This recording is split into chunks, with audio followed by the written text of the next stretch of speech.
আসামে ফের বুলডোজার অ্যাকশনে প্রশাসন।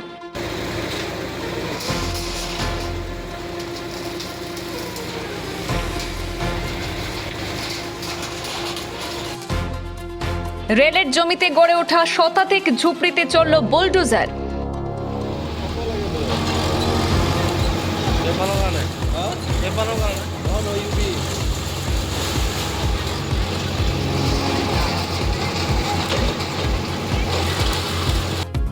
জালুকবাড়িতে রেলের জমি দখলমুক্ত করতে শুরু বৃহৎ উচ্ছেদ অভিযান।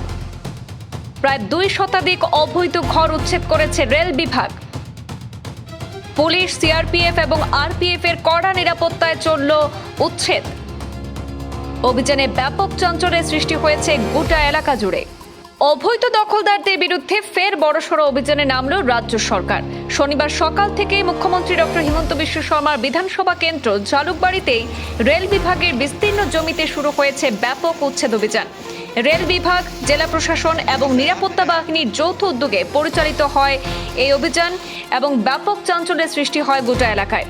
প্রশাসনিক সূত্রে জানা গেছে, দীর্ঘদিন ধরে রেল বিভাগের জমি দখল করে একাংশ মানুষ সেখানে ঝুপড়ি এবং অস্থায়ী বসতি গড়ে তুলেছিল। অভিযোগ, বছরের পর বছর ধরে এই অবৈধ দখলদারির কারণে রেল বিভাগের গুরুত্বপূর্ণ উন্নয়নমূলক কাজ বাধাগ্রস্ত হচ্ছিল বলে অভিযোগ। অবশেষে আজ শনিবার থেকে সেই জমি দখলমুক্ত করতে শুরু হয় বৃহৎ উচ্ছেদ অভিযান। এদিন সকাল থেকে এলাকায় মোতায়েন করা হয় গুয়াহাটি পুলিশ, সিআরপিএফ এবং আরপিএফ এর বিশাল বাহিনী। নিরাপত্তার কড়া বলয়ের মধ্যে রেল বিভাগ এবং জেলা প্রশাসনের আধিকারিকরা বুলডোজার নিয়ে অভিযান শুরু করেন। একের পর এক ঝুপড়ি এবং অবৈধ স্থাপনা ভেঙে গুঁড়িয়ে দেওয়া হয়। জানা গেছে, এই অভিযানে ইতিমধ্যে প্রায় 2 শতাধিক অবৈধ ঘর উচ্ছেদ করা হয়েছে। প্রশাসনের দাবি, নতুন রেল লাইন এবং রেলওয়ে সেতু নির্মাণের জন্য এই জমি অত্যন্ত গুরুত্বপূর্ণ। তাই উন্নয়নমূলক প্রকল্প দ্রুত বাস্তবায়নের লক্ষ্যে জমি খালি করার প্রক্রিয়া শুরু হয়েছে। আজকের উচ্ছেদ অভিযান ঘিরে এলাকায় চাপা উত্তেজনার পরিবেশ তৈরি হলেও নিরাপত্তা বাহিনীর কড়া নজরদারিতে পরিস্থিতি নিয়ন্ত্রণে রয়েছে বলে জানিয়েছে প্রশাসন। ঘটনাস্থলে বিপুল সংখ্যক মানুষ ভিড় জমান, তবে কোনো অপ্রীতিকর পরিস্থিতি এড়াতে প্রশাসনের পক্ষ থেকে সতর্কতামূলক ব্যবস্থা গ্রহণ করা হয়।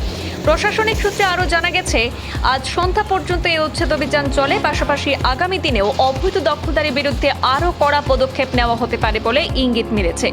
রাজ্য সরকারের এই অভিযানের পর মহানগর জুড়ে আবারও অবৈধ দখলমুক্তকরণ নিয়ে নতুন করে চর্চা শুরু হয়েছে।